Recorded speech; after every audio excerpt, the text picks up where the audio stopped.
salaam gars yi maa leen di ziar bu baax a baax nan leen dem déglu ji président Ousmane Sonko pare ñëwaat léegi ngeen xam ne suñu waa ji wute nag yeneen gars yi gaa ñu dem. li may wax lu gàtt la rek mooy dañu wax fi rupture bi nag ñu bëgg ko ñu bañ ko am na ba noppi.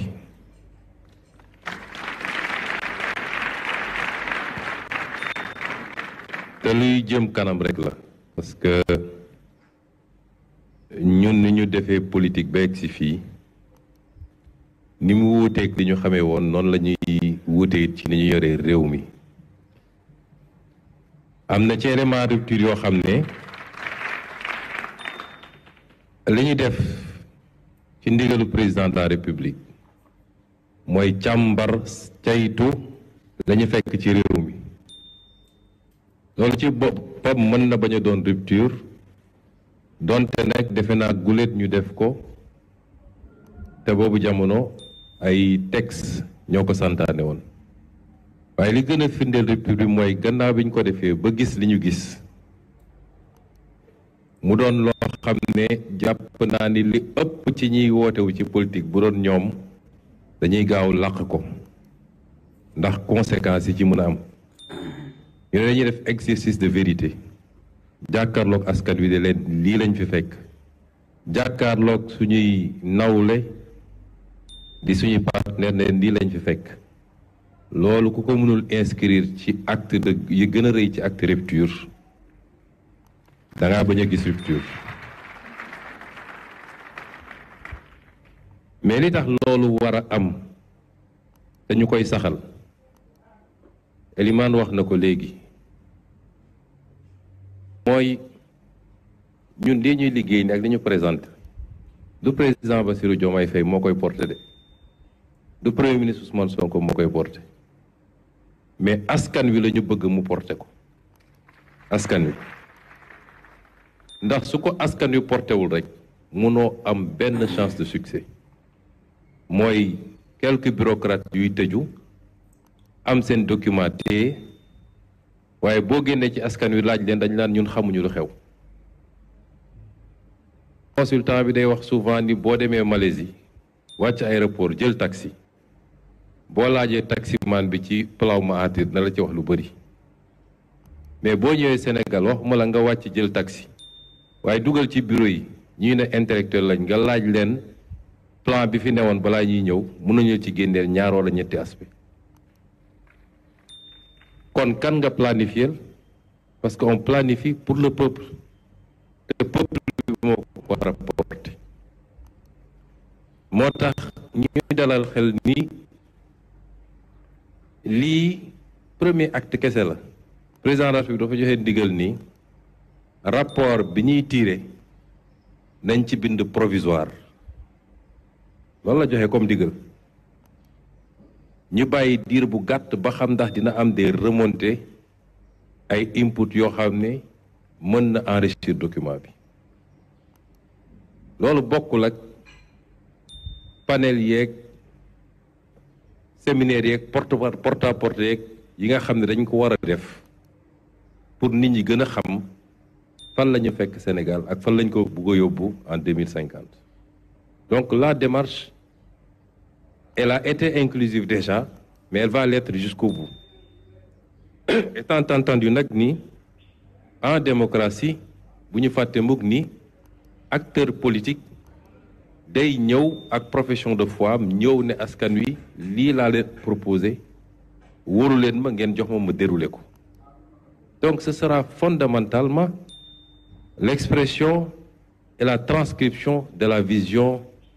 d'un homme qu'il a présenté à un peuple ñu wóolu ko ci cadre boobu jox ko mandat bu mandat boobu jeexee day dem évaluation ndax li mu déglante woon ak moom def na ko ou déet. kon la démarche participative ne veut pas dire la coproduction d'un programme. C'est un programme d'un président de la République. moo tax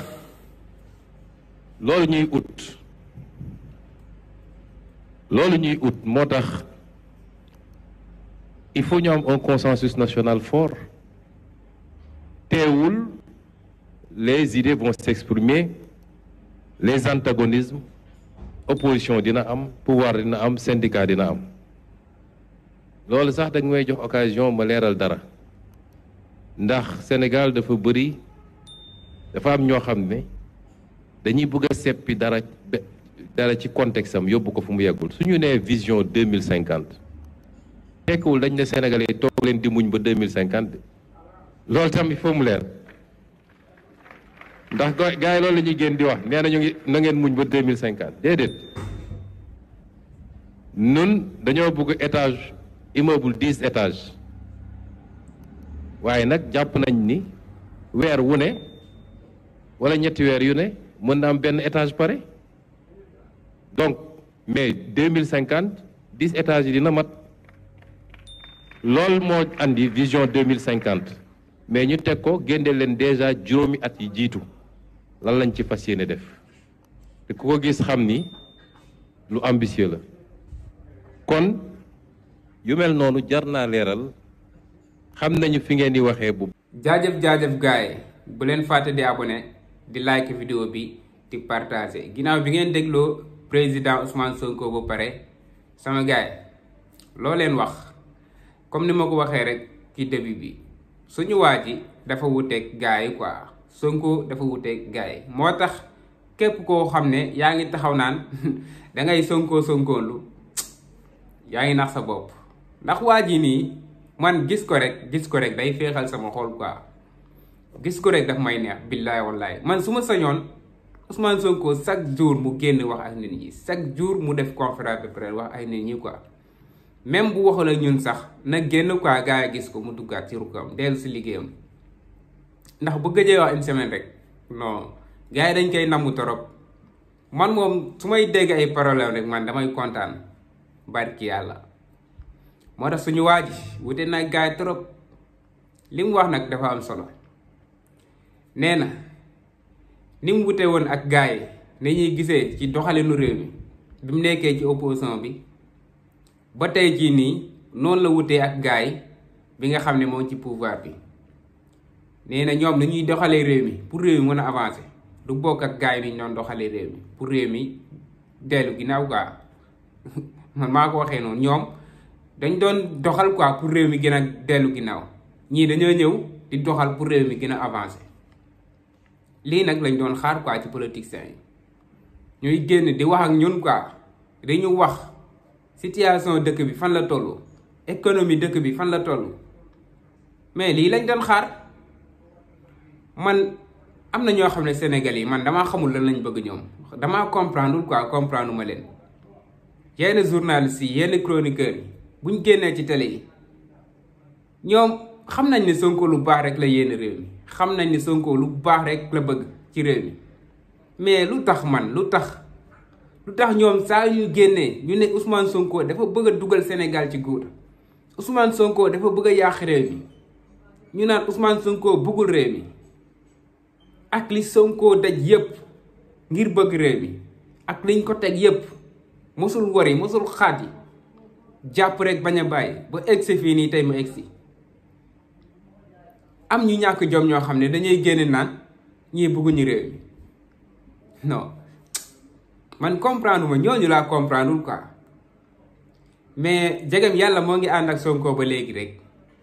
xéwal quoi ñoom borom xol yu bon yi buñ àndul ak Sonko tamit garaawul quoi ginnaaw bu muy métti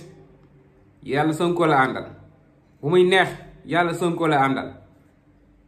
sant yàlla rek nañ gën a sant yàlla xam ne suñu waa ji nii yàlla moo ko bëgg quoi